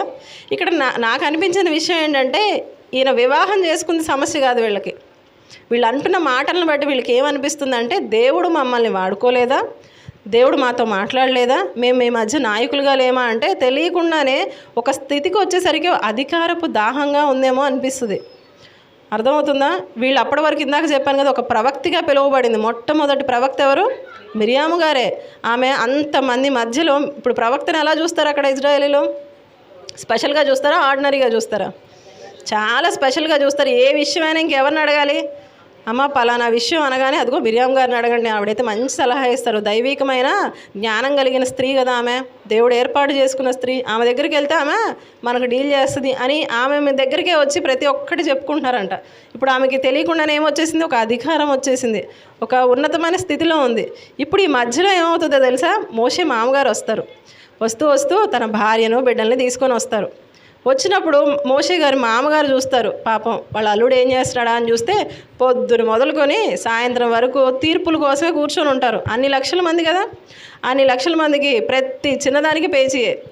వాడు ఇప్పుడు చిన్నపిల్లలు ఏం చేస్తారు, స్కూల్కి వెళ్ళి నా పక్కన నా ఫ్రెండు నా పెన్సిల్ తీసేసుకున్నాడు, నా ఎరేజర్ తీసుకున్నాడు, వాడు నా స్కేల్ తీసుకున్నాడు, నా పుస్తకం చింపేశాడు, కంప్లైంట్ లేనా పిల్లలకి?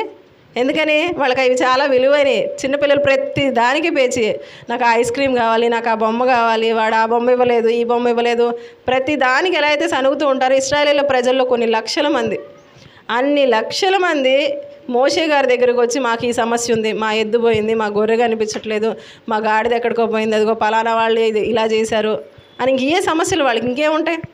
అరణ్యంలో సమస్యలు ఉంటాయా? అసలు సమస్య ఉందనే కదా మొరపెట్టారు.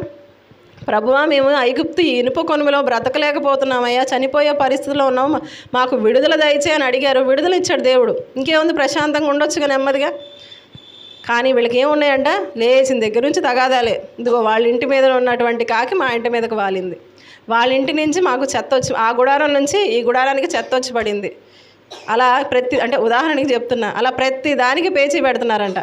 ఈ విషయాన్ని పాపం మోషే గారు డీల్ చేసి అలా కాదు, ఇలా ఉండండి, ఇలా సమాధాన పడండి, దేవుడు మిమ్మల్ని ఎందుకోసం కాదు పిలిచాడు, ఇది చాలా చిన్న విషయం, వదిలేసేయండి అని ప్రతి దానికి తీర్పు తీరుస్తూ పొద్దున్నుంచి సాయంత్రం దాకా కూర్చొనే ఉన్నారంట. పాపం వాళ్ళ మామయ్య గారు చూశారు, ఇత్రో గారు చూసి పాపం అల్లుడు వచ్చాక, అయ్యా నువ్వు ఒక్కడివే ఇంత కష్టపడుతున్నావు, ఎందుకు ఇంత శ్రమ తీసుకుంటున్నావు, నేను దేవుని చిత్తం అయితే నీకు ఒక ఆలోచన చెప్తాను, నువ్వు దేవుణ్ణి అడిగి ఓకే అనుకుంటే చెయ్యి అని చెప్పాడు.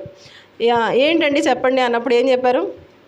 అయ్యా 10 మందికి ఒకళ్ళను, 50 మందికి ఒకళ్ళను, 100 మందికి ఒకళ్ళను, అలా నువ్వు ఉన్నటువంటి మనుషుల్లోంచే నువ్వు అంటే సామర్థ్యం కలిగిన వాళ్ళను, దేవుని జ్ఞానం కలిగిన వాళ్ళను నువ్వే ఏర్పాటు చేయి. ప్రతి చిన్నదానికి నువ్వేనా? ఇప్పుడు పెన్సిల్ పైన నీదేనా బాధ్యత? కాదుగా, ప్రతిదానికి నీ దాకా ఎందుకు? కనుక చిన్న చిన్న విషయాలకి వాళ్ళు చూసుకునేటట్లు ఒక 10 మందికి ఒకళ్ళ చొప్పున ఒక నాయకుడిని ఎన్నుకో. అలా ఎన్నుకుంటే చిన్న సమస్య వస్తే వాళ్ళ దాకా వెళ్తారు, వాళ్ళే డీల్ చేసుకుంటారు. ఆ తర్వాత ఏదైనా పెద్ద సమస్య వస్తుంది, అలాంటి పెద్ద సమస్య వచ్చినప్పుడు నీ దాకా వచ్చారనుకో, అప్పుడు నువ్వు దేవుని సన్నిధిలో అడిగి వాళ్ళకి సమాధానం ఇద్దు, వాళ్ళని సమాధానపరుద్దు అని చెప్తాడు. ఇప్పుడు దేవుణ్ణి అడగగానే దేవుడు ఏమన్నాడు? ఓకే, ఆలోచన బాగుంది అని చెప్పి దేవుడు అమలు చేపించాడు.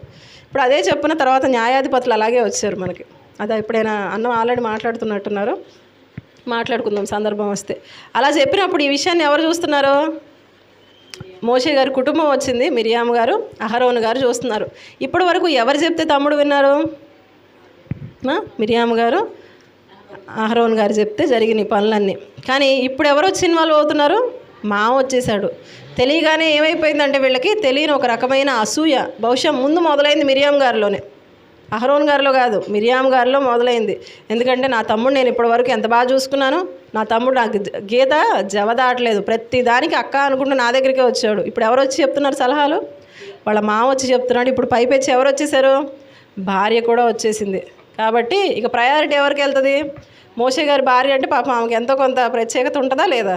అమ్మో మోషే గారి భార్య వచ్చింది అని చెప్పి ఇప్పుడు ఇదంతా ఎవరు తట్టుకోలేకపోతున్నారు? ఇప్పుడు ఆయన వివాహం చేసుకున్న స్త్రీని బట్టి నీకెందుకమ్మా కుళ్ళు అంటే ఈమెకున్న స్థాయి తగ్గిపోతుంది అన్నటువంటి భయం మొదలైపోయింది.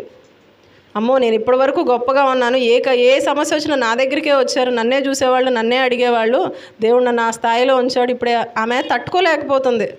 మరొకరు కూడా నా తమ్ముడికి సలహాలు ఇస్తున్నాడు, వారి మాట కూడా వినడానికి ఇష్టపడుతూ ఉన్నాడు. అమ్మో నా పదవికి ఏమైపోయింది, ఎసరు వచ్చేసిద్దేమో అని భయపడుతూ ఉందేమో. అందుకనే అహరోను గారితో మాట్లాడి మంతనాలు జరిపి, దేవుడు మనతో కూడా గొప్ప కార్యాలు చేయించలేదు, మనం కూడా ఎన్ని గొప్ప కార్యాలు చేసాం, ఎన్ని సమస్యలను తీర్చాము, దేవుడు మనల్ని కూడా వాడుకున్నాడు, మనతో కూడా మాట్లాడాడు అని మోషే గారి మీద సనగడం మొదలుపెట్టారు. ఇవన్నీ ఎవరు విన్నారంట? చదువుదాం, ఇంకా మాట చూసుకొని ముగించుకుందాం. 2వ వచనం నుంచి, సంఖ్యాకాండం 12:2 నుంచి. వారు మోషే చేత మాత్రమే యెహోవా పలికించనా, ఆయన మా చేతను పలికింపలేదా అని చెప్పుకొనగా యెహోవా ఆ మాట వినెను. బాగా గుర్తుపెట్టుకోండి, దేవుడు ఎవరో? మనం మాట్లాడే మాటలను వినగలిగిన దేవుడు. కనుక మనం ఏం మాట్లాడుతున్నాం అనే విషయంలో చాలా జాగ్రత్తగా ఉండాలి. ఆయనైనా ఏంటి, ఆమెనా ఏంటి దేవుని కోసం అని ఇతరుల మీద ఎప్పుడు కూడా అసూయ, కుళ్ళు, ఇటువంటి ప్రవర్తన మన జీవితంలో ఎప్పుడు కలిగి ఉండకూడదు. ఒకరిని చూసి మనం వారి ఎదుగుతూ ఉంటే మనం అవసరమైతే సహాయం చేయాలి, వారిని బట్టి అభినందించాలి తప్ప, మనం ఏదైనా చేయగలుగుతామని ఆలోచించాలి తప్ప వెంటనే కుళ్ళు బుద్ధి రాకూడదు, అసూయ రాకూడదు. నాశనానికి ముందు ఏం జరుగుతుందంట? గర్వం నడుస్తుందంట. ఈమెలో బహుశా తెలియనటువంటి ఏమొచ్చేసిందమ్మా? గర్వం వచ్చింది. నేనే అనుకుంది ఇప్పటిదాకా, ఇప్పుడు మరొకరు ఆ స్థానంలోకి వస్తున్నారు, మరొకరు కూడా దేవుని పనిలో వాడబడుతూ ఉన్నారు అన్నప్పుడు ఏం చేయాలి? పోనీలే ప్రభా, దేవునికి స్తోత్రం, ఇంతమంది నడిపించడానికి ఈమెను కూడా నువ్వు వాడుకుంటున్నావు, ఆయన్ని కూడా నువ్వు వాడుకుంటున్నావు అని సంతోషించాలి. కానీ చాలామంది ఆడవాళ్లలోనే ఉంటుందండి అసూయ.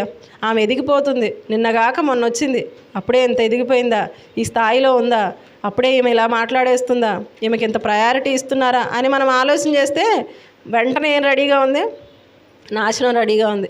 ఈ మాటలన్నింటినీ దేవుడు వింటున్నాడంట. వినేం చేశాడు? యెహోవా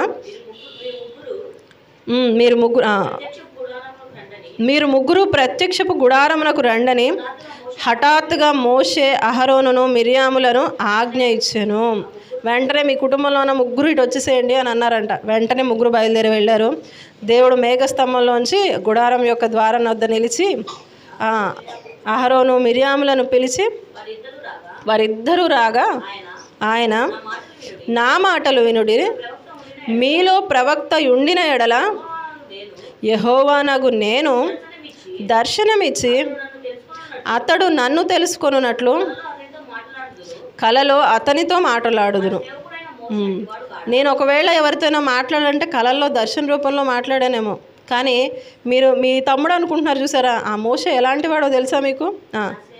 నా సేవకుడు అయిన మోషే నేనేదో దర్శన రూపంలో వచ్చి, కళల రూపంలో వచ్చి మాట్లాడిన పరిస్థితి కాదు. నాకు మోషేకు మధ్య ఉన్న రిలేషన్ ఎలాంటిదో తెలుసా? అతడు నా ఇల్లంతటిలో నమ్మకమైన వాడు. నేను గూఢభావములతో కాదు, దర్శనం ఇచ్చి ముఖాముఖిగా అతనితో మాట్లాడుదును. అతడు యెహోవా స్వరూపమును నిదానించి చూచును. కాబట్టి నా సేవకుడైన మోషేకు విరోధముగా మాట్లాడుటకు మీరేలా భయపడలేదు? అంటే దేవుని సేవకుల మీద మనం తిరుగుబాటు చేస్తే దేవుడు వస్తాడు ఇక లైన్లోకి. అర్థమైందా? సేవకుడి మీద తిరుగుబాటు చేశారంట. తిరుగుబాటు చేస్తే ఎవరు వచ్చారు?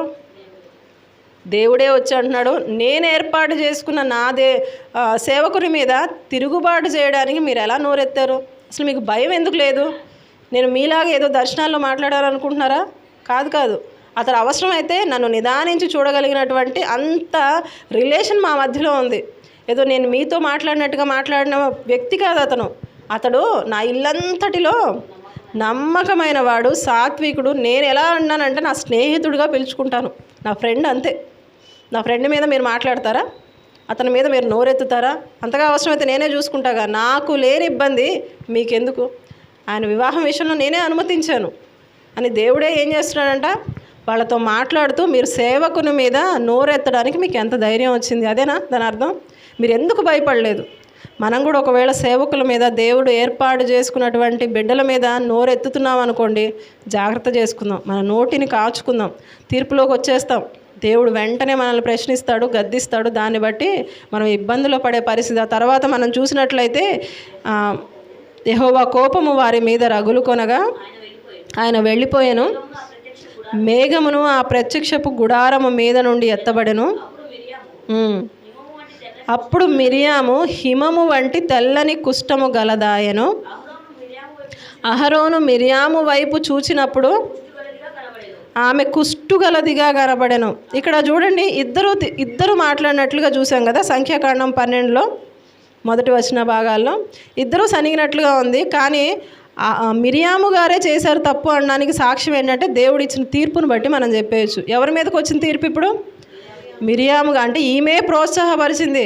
చూసావా మోషే ఏం చేస్తున్నాడు చూసావా అని ఆమె మాట్లాడి అహరోను గారిని కూడా ప్రేరేపించింది ఆమె. అందుకని ఆమెకి ఏమొచ్చిందంట?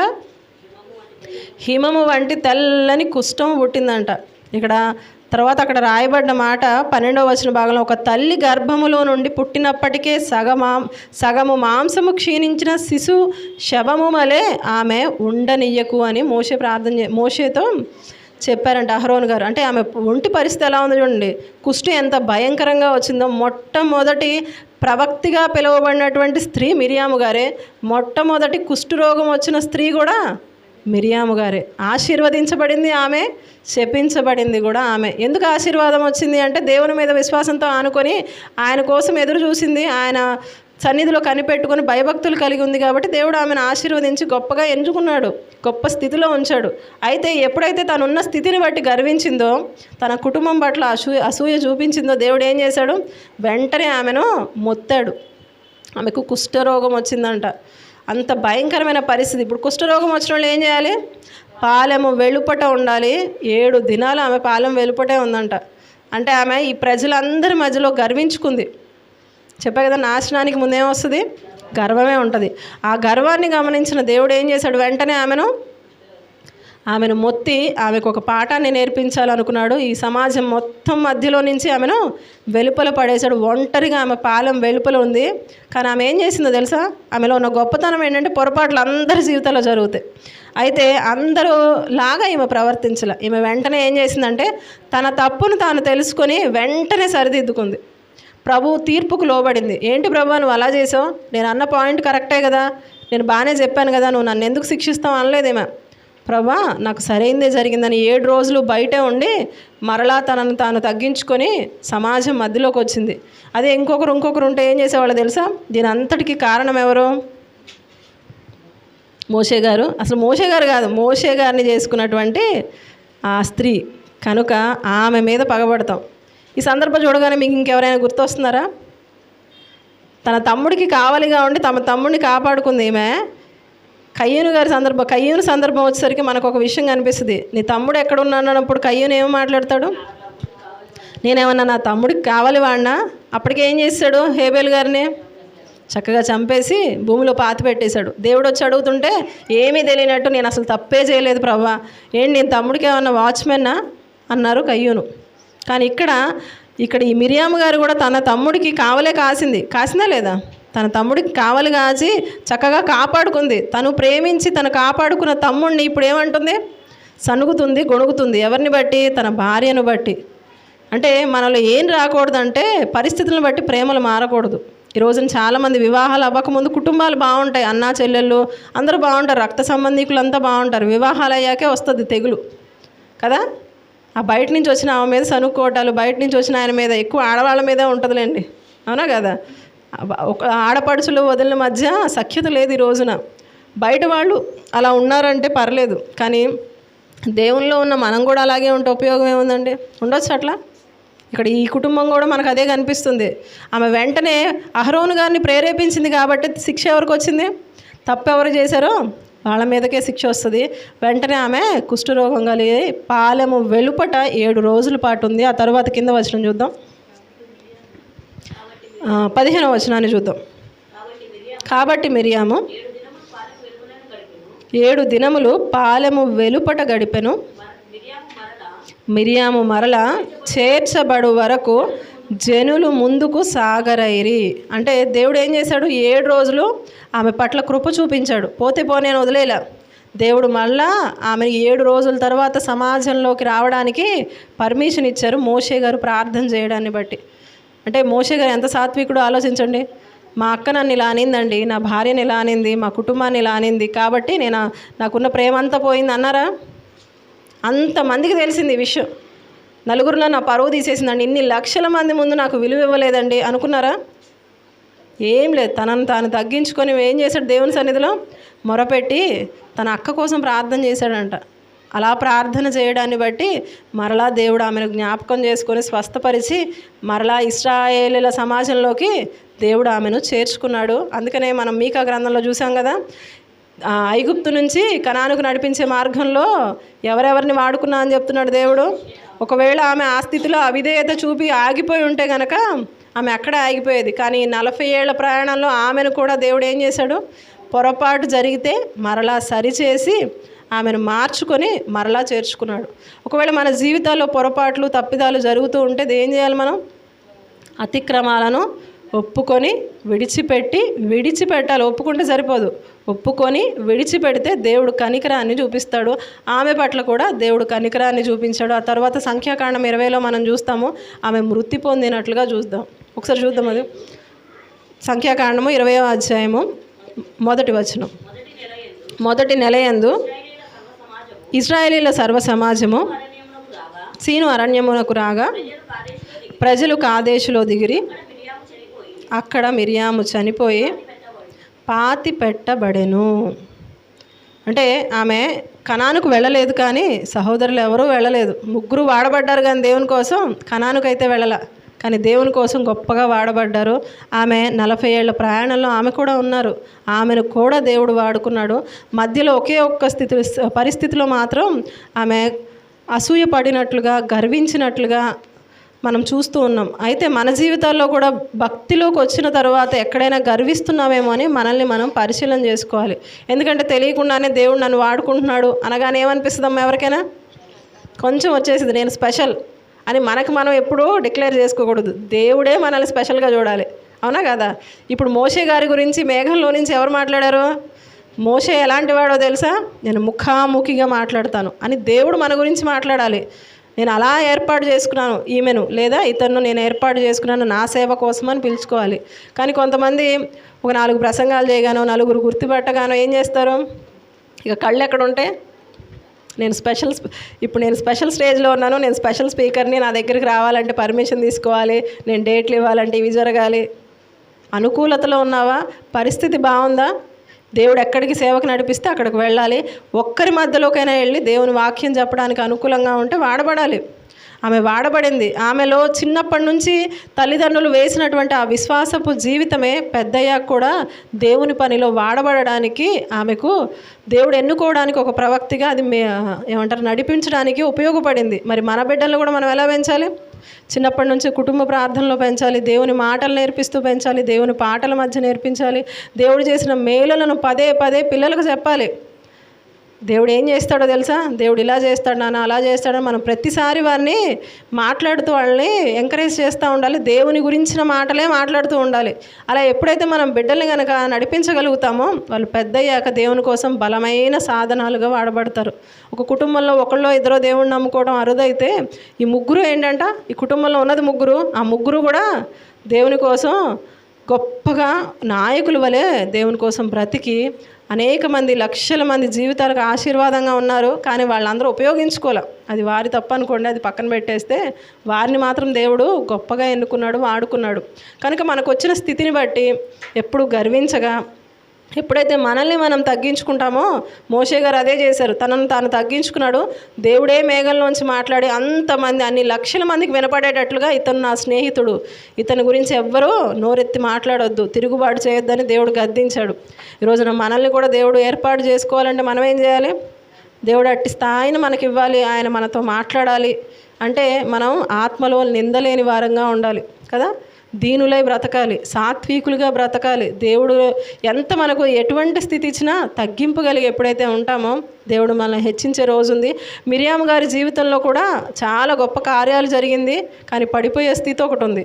అంటే దేవునిలో వాడబడుతూ ఉండి కూడా పడిపోయే స్థితి ఉంటుందా అంటే ఉంటుంది.